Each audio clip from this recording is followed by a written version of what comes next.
আপনি কি কখনো ভেবে দেখেছেন যে ক্যালেন্ডার বা ঘড়ি আবিষ্কারের আগে পৃথিবী কেমন ছিল, যখন সাল, তারিখ, মাস কিছুই ছিল না? মানুষ তখন কিভাবে সময় পরিমাপ করত? কিভাবে তারা বুঝত কখন কোন ফসল তুলতে হবে বা কাটতে হবে? মানুষের ইতিহাসে এমনও একটা সময় ছিল যখন পৃথিবীতে কোনো তারিখ, কোনো সাল, কোনো মাস ছিল না। তবুও কিছু মানুষ জানত কোন দিনটি শুভ আর কোন দিনটি সবচেয়ে ভয়ঙ্কর। আর আপনি কি কখনো ভেবেছেন যে এক বছর কেন ৩৬৫ দিনের হয় এবং এক বছরে ১২ মাস কেন থাকে? এই প্রশ্নের উত্তর এত সহজ নয়, কারণ এই প্রশ্নের উত্তর বিজ্ঞান ও প্রাচীন সভ্যতার গভীরে লুকিয়ে আছে। এই ভিডিওতে আমরা সময়কে পেছনে নিয়ে যাব, অনেক পেছনে।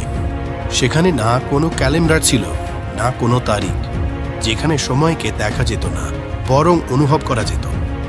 কারণ এটি শুধু সময়ের গল্প নয়, এটি মানুষের চিন্তা, কল্পনা এবং তার অস্তিত্বের গল্প। এই ভিডিওতে আপনি যা কিছু জানতে চলেছেন তা হয়তো আপনার আজকের সময়ের চিন্তা ভাবনাকে সম্পূর্ণরূপে বদলে দেবে। নমস্কার বন্ধুরা, আমি তুফান। এই ভিডিওতে আপনাকে স্বাগত জানাই। একটি প্রশ্ন যা ইতিহাসবিদ থেকে শুরু করে বিজ্ঞানী পর্যন্ত কারো কাছেই এর সম্পূর্ণ উত্তর নেই। প্রশ্নটা এই নয় যে মানুষ কবে ঘড়ি বানিয়েছিল, প্রশ্নটা হলো যখন ঘড়ি ছিল না তখন সময় কিভাবে চলত। কল্পনা করুন আপনার চোখ এমন একটি পৃথিবীতে খোলে যেখানে কোনো তারিখ নেই, কোনো সোমবার নেই, কোনো নতুন বছর নেই এবং কোনো ঘড়ি বা ক্যালেন্ডারও নেই।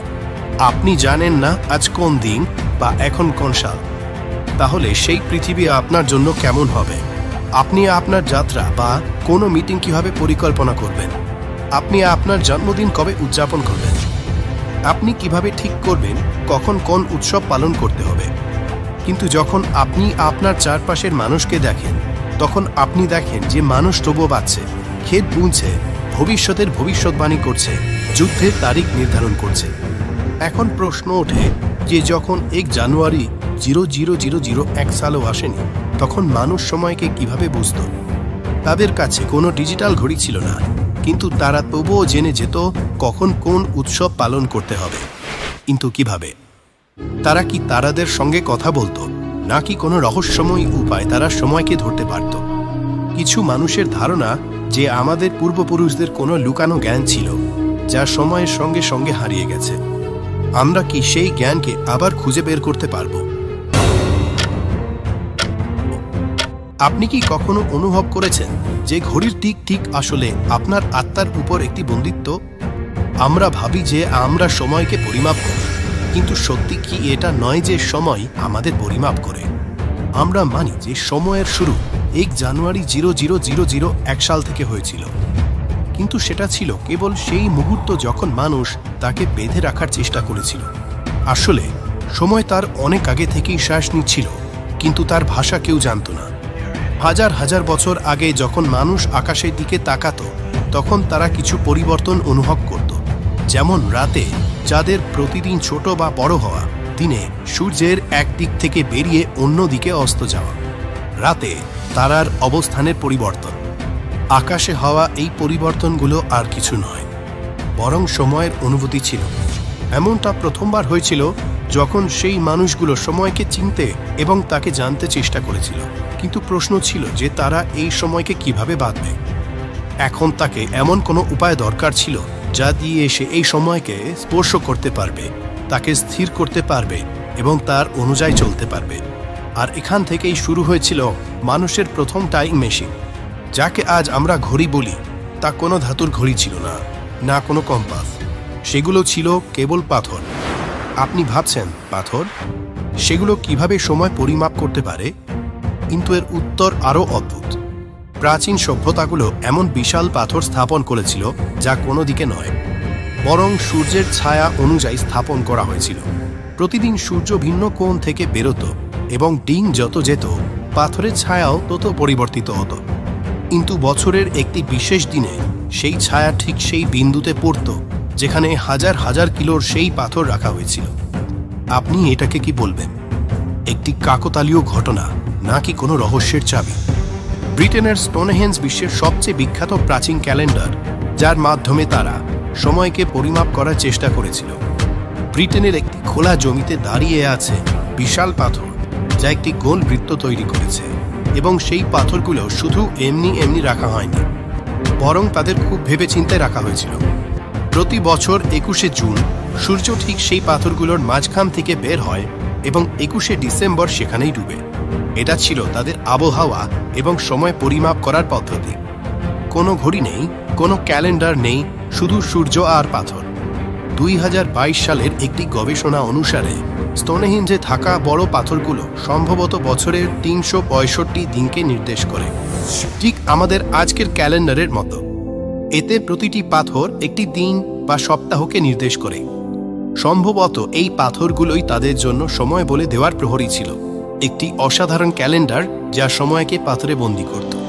কিন্তু আপনি কি জানেন যে ভারতেও এমন অনেক জায়গা আছে যেখানে সূর্যের সঙ্গে সম্পর্কিত গণিত হাজার হাজার বছর আগে ব্যবহৃত হয়েছিল? ভারতে মন্দিরগুলো কেবল পূজার স্থান ছিল না, বরং সেগুলো ছিল সময়ের কেন্দ্র। আপনার কি মনে হয় যে কোণার্কের সূর্য মন্দির শুধুমাত্র পূজার জন্য তৈরি হয়েছিল, নাকি এটি একটি প্রাচীন টাইম মেশিন ছিল যা সময় এবং সাল উভয়ই গণনা করতে পারত? সমুদ্রের ঢেউ থেকে কয়েক কিলোমিটার দূরে উড়িষ্যায় একটি মন্দির আছে যাকে মানুষ সূর্যদেবের রথ বলে। কোণার্কের সূর্য মন্দির এমনভাবে তৈরি যে বছরের দুটি বিশেষ দিনে সূর্যের রশ্মি তার গর্ভগৃহে ঠিক সেভাবে প্রবেশ করে, যেমন কোনো বৈজ্ঞানিক গবেষণাগারে আলো নিয়ন্ত্রণ করা হয়। সূর্যদেবের রথে 12টি চাকা, 7টি ঘোড়া এবং একটি রহস্য যা শত শত বছর ধরে লুকিয়ে আছে। প্রতিটি চাকা বছরের 12 মাসকে নির্দেশ করে, এবং প্রতিটি চাকায় 8টি স্পোক আছে যা একটি দিনের 8টি প্রহরকে নির্দেশ করে। আমি আপনাকে বলি যে যেভাবে আজ আমরা সময়কে ঘন্টায় পরিমাপ করি, সেভাবেই প্রাচীন ভারতে আমাদের পূর্বপুরুষরা সময়কে প্রহরে পরিমাপ করত। এখন একটি মজার কথা শুনুন। এই চাকার উপর সূর্যের ছায়া পড়ে এবং এর দ্বারা দিনের সময় পরিমাপ করা যায়। যে সময় বিশ্ব ঘড়ি তৈরি করাও জানত না, সেই সময় আমাদের পূর্বপুরুষরা পাথর দিয়ে সময় পড়ছিল। এটা কোনো শিল্প ছিল না, বরং এটা বিজ্ঞান ছিল, এবং তাও আমাদেরই দেশের মাটিতে। এটা শুধু শিল্প ছিল না, এটা ছিল টাইম ইঞ্জিনিয়ারিং। কল্পনা করুন যে আপনি 5000 বছর আগের কোনো উপজাতিতে আছেন। আপনি যুবক, এবং আপনাকে বলা হয়েছে যে যেই মাত্র সূর্যের ছায়া সেই তৃতীয় পাথরটিকে স্পর্শ করবে, তখনই পরবর্তী ঋতু শুরু হবে। কোনো ঘড়ি নেই, কোনো মোবাইল অ্যালার্ট নেই, শুধু একটি ছায়া, এবং তার উপর আপনার পুরো সভ্যতার ভবিষ্যৎ নির্ভর করে। এখন প্রশ্ন আসে যে প্রাচীন সময়ে পাথরও সময়ের ভাষা বলতো, কিন্তু সেই ভাষা কি আজও জীবিত আছে, নাকি আমরা সেই জ্ঞান হারিয়ে ফেলেছি এবং এখন আমরা কেবল যন্ত্রের উপরই ভরসা করতে শুরু করেছি? যখন প্রাচীন মানব প্রথম আকাশের দিকে তাকিয়েছিল, তখন সে অনুভব করেছিল যে কিছু তো আছে যা প্রতিদিন পরিবর্তিত হয়। প্রতি রাতে চাঁদ একটি নতুন রূপ ধারণ করে, একটি পাতলা রেখা থেকে শুরু করে একটি উজ্জ্বল গোলা পর্যন্ত, এবং তারপর ধীরে ধীরে মুছে যায়। এই পরিবর্তন শুধুমাত্র সৌন্দর্য ছিল না, এটাই ছিল সময়ের প্রথম ইঙ্গিত।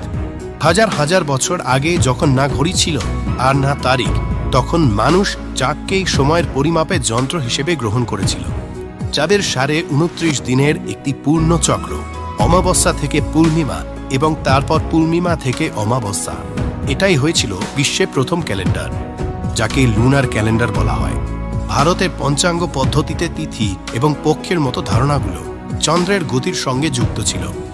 এই ক্যালেন্ডার কেবল সময়ের পরিমাপ ছিল না, এটি সামাজিক, ধর্মীয় এবং কৃষি জীবনের ভিত্তি হয়ে উঠেছিল।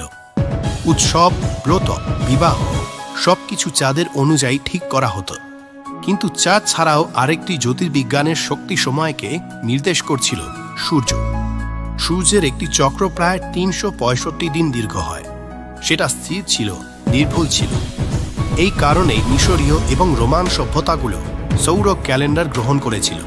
এখন প্রশ্ন ওঠে যে একদিকে চাঁদ ছিল যা 29.5 দিনে তার একটি চক্র সম্পূর্ণ করছিল, তো অন্যদিকে সূর্য ছিল যার বিভিন্ন ঋতুগুলোর একটি চক্র সম্পূর্ণ করতে প্রায় 365 দিন লাগছিল। তো এমন পরিস্থিতিতে কোন ক্যালেন্ডার বেশি প্রাকৃতিক ছিল? কিন্তু ভারত উভয়ের মধ্যে ভারসাম্য বজায় রেখেছিল। চন্দ্র এবং সৌর উভয়কে মিলিয়ে একটি ক্যালেন্ডার তৈরি করেছিল, যাকে লুনিসৌর ক্যালেন্ডার বলা হয়, এবং এই ক্যালেন্ডারে প্রতি 32 মাসে একটি অধিমাস যোগ করা হয়। অর্থাৎ একটি মাস আলাদা করে যোগ করা হয়, যাতে চন্দ্র বছর সৌর বছরের সঙ্গে মিলে যায়। এটি বোঝার জন্য প্রাচীন পণ্ডিতরা জ্যোতির্বিজ্ঞানের গণনা ব্যবহার করতেন। আজকের সময়ে বৈশ্বিক বাণিজ্য এবং প্রযুক্তির জন্য সূর্যভিত্তিক ক্যালেন্ডার জরুরি, কিন্তু আমাদের আত্মা এবং সংস্কৃতি এখনও চাঁদের দিকেই ঝুঁকে আছে। আর এই কারণেই হোলি, দীপাবলি, সমস্ত উৎসব আজও চন্দ্রতিথি অনুযায়ী ঠিক হয়। যখন পশ্চিমা সভ্যতাগুলো সাল, মাস এবং তারিখ নিয়ে সংগ্রাম করছিল, তখন ভারতের ঋষিরা সময়কে যুগগুলোতে পরিমাপ করছিল। তারা জানত যে সময় কেবল একটি রেখা নয়, বরং একটি চক্র, এবং এই চক্রকে বোঝার জন্য তারা তৈরি করেছিল বেদাঙ্গ জ্যোতিষ। এটা শুধু একটি জ্যোতিষ গ্রন্থ ছিল না, বরং এটা ছিল সময়ের বৈজ্ঞানিক ব্যাখ্যা। এতে পৃথিবীর গতি, সূর্যের অবস্থান, চাঁদের কলা, গ্রহের গতি সবকিছু যোগ করে একটি জটিল কিন্তু নির্ভুল পদ্ধতি তৈরি করা হয়েছিল। এই ঘটনাগুলো এত নির্ভুল ছিল যে আধুনিক বিজ্ঞানও পরে এগুলো যাচাই করেছিল। প্রাচীন ভারতের ঋষিরা সময়কে শুধু মুহূর্ত মনে করেননি, তারা তাকে শক্তি প্রবাহ বুঝেছিলেন। আজ যখন আমরা ঘড়ির দিকে তাকাই, তখন আমরা একটি সংখ্যা দেখি, কিন্তু যখন তারা আকাশের দিকে তাকাত, তখন তারা একটি চক্র দেখত যা জীবন, মৃত্যু এবং পুনর্জন্মের ছন্দকে নির্দেশ করত। আজকের দিনে প্রতি বছর এক আতশবাজি দিয়ে শুরু হয়। 1 জানুয়ারি আমরা উদযাপন করি, গণনা করি এবং মনে করি যে সময় একটি নতুন চক্র শুরু করেছে, যাকে আমরা নতুন বছরের শুরু বলি। কিন্তু আপনি কি কখনো ভেবেছেন যে এই তারিখটি আসলে কোথা থেকে এসেছে? আসলে 86 খ্রিস্টপূর্বাব্দে, অর্থাৎ 1 জানুয়ারি 0001 সাল থেকে 86 বছর আগে জুলিয়াস সিজার দেখেছিলেন যে রোমান ক্যালেন্ডার বিশৃঙ্খলার মধ্যে ছিল। চাষের সময় গণ্ডগোল হচ্ছিল, ধর্মীয় অনুষ্ঠানগুলো ব্যাহত হচ্ছিল। এই সমস্যা সমাধানের জন্য তিনি একটি নতুন ক্যালেন্ডার উপস্থাপন করেন, যার নাম ছিল জুলিয়ান ক্যালেন্ডার। এতে 365 দিন এবং প্রতি 4 বছরে একটি লিপ ইয়ার যোগ করা হয়েছিল। কিন্তু এখানেও একটি প্রশ্ন বাকি রয়ে গেল, এই ক্যালেন্ডারের গল্প কোথা থেকে শুরু হয়? মজার বিষয় হল 0000 সালের মতো কোনো সাল কখনো ছিলই না। সরাসরি 1 খ্রিস্টাব্দ, অর্থাৎ 1 জানুয়ারি 0001 সালকে জুলিয়ান ক্যালেন্ডারের শুরু ধরা হয়, যাকে যীশু খ্রিস্টের জন্ম বছর বলা হয়েছে। এবং এই ক্যালেন্ডারে জানুয়ারি মাসকে বছরের প্রথম মাস ধরা হয়েছিল। কিন্তু ঐতিহাসিক রেকর্ডগুলো জানায় যে যিশুর জন্ম সম্ভবত এই ক্যালেন্ডার চালু হওয়ার 4 থেকে 6 বছর আগে হয়েছিল। তাহলে কি এটা শুধু একটি ধর্মীয় ধারণা ছিল, যাকে পুরো বিশ্বের ক্যালেন্ডার বানিয়ে দেওয়া হয়েছিল? শত শত বছর ধরে এই জুলিয়ান ক্যালেন্ডার চলতে থাকে, কিন্তু 1500 বছরে এতে 10 দিনের পার্থক্য চলে আসে। এবং এখন এই ক্যালেন্ডারের উন্নতির প্রয়োজন ছিল। পোপ গ্রেগরি অষ্টম এটিকে ঠিক করার জন্য গ্রেগরিয়ান ক্যালেন্ডার চালু করেন, যেখানে 1582 সালের অক্টোবরে তিনি ইতিহাস থেকে সরাসরি 10 দিন বাদ দেন এবং 4 অক্টোবরের পর সরাসরি 15 অক্টোবর চলে আসে। এবং তখন থেকে আজ পর্যন্ত আমরা এই ক্যালেন্ডারই ব্যবহার করছি। চলুন এখন জেনে নিই যে বছরে 12 মাস এবং 1 মাস 30 দিনের কেন হয়, এবং জুলিয়ান ক্যালেন্ডারে প্রতি 4 বছরে একটি লিপ ইয়ার কেন যোগ করা হয়, যেখানে ফেব্রুয়ারি মাস 29 দিনের হয়। তো যেমনটা আমরা এখনই জানলাম যে প্রাচীন সময় আমাদের পূর্বপুরুষরা চাঁদ এবং সূর্যের গতিবিধি বুঝে ক্যালেন্ডার তৈরি করেছিল। তো এই প্রশ্নের উত্তরও চাঁদ, সূর্য এবং পৃথিবীর গতিবিধি দিতে পারে। তো এই প্রশ্নের উত্তর জানার জন্য পৃথিবী থেকে উপরে উঠি এবং মহাকাশের দিকে চলি। যেই মাত্র মহাকাশ থেকে আমরা পৃথিবীকে দেখি, তখন আমরা দেখব যে পৃথিবী তার অক্ষের উপর ঘুরছে এবং প্রতি 24 ঘন্টায় পৃথিবী তার অক্ষের উপর একবার ঘুরে যায়, যাকে আমরা একদিন বলি। কিন্তু একই সঙ্গে পৃথিবীর চাঁদও পৃথিবীর চারপাশে ঘুরছে। তো এমন পরিস্থিতিতে যতক্ষণ চাঁদ পৃথিবীর একটি চক্র সম্পূর্ণ করে, ততক্ষণ পৃথিবী তার অক্ষের উপর 29.5 বার ঘুরে যায়।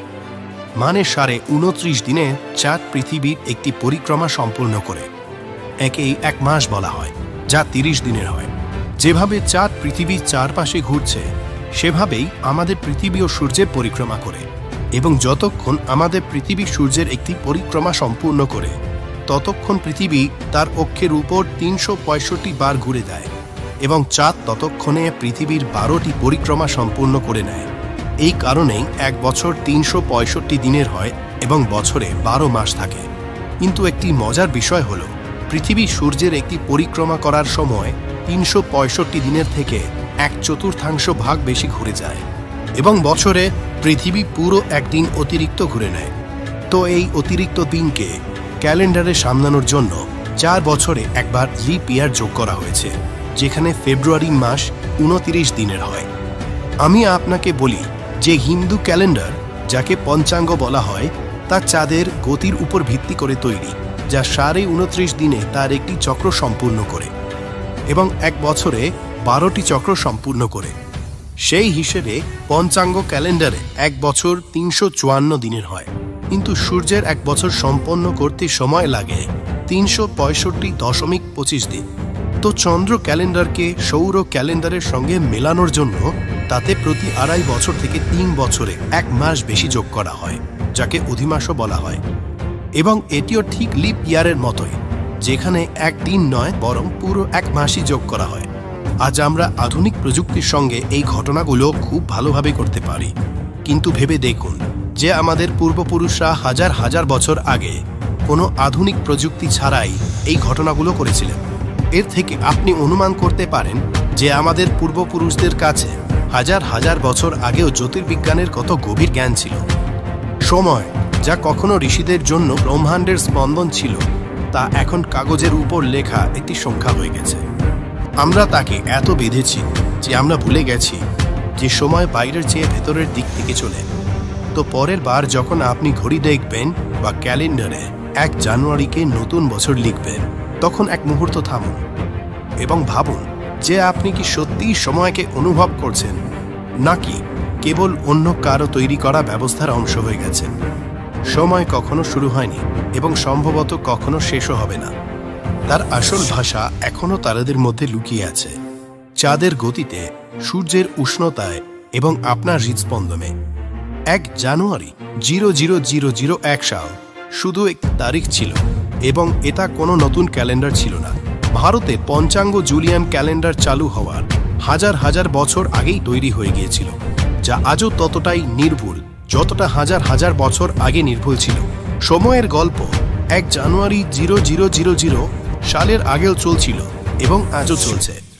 প্রশ্নটা শুধু এই যে আপনি কি তাকে শুনতে পাচ্ছেন, নাকি আপনি সময়কে বাঁধতে বাঁধতে তার মধ্যেই হারিয়ে গেছেন, নাকি আপনিও আপনার সময়ের অপেক্ষায় আছেন যে আপনার টাইম আয়েগা। বন্ধুরা, যদি আপনার এই ভিডিওটি পছন্দ হয় তবে অবশ্যই এটিকে লাইক করবেন, যাতে এমন আরও ভিডিও বানানোর জন্য আমি অনুপ্রেরণা পাই।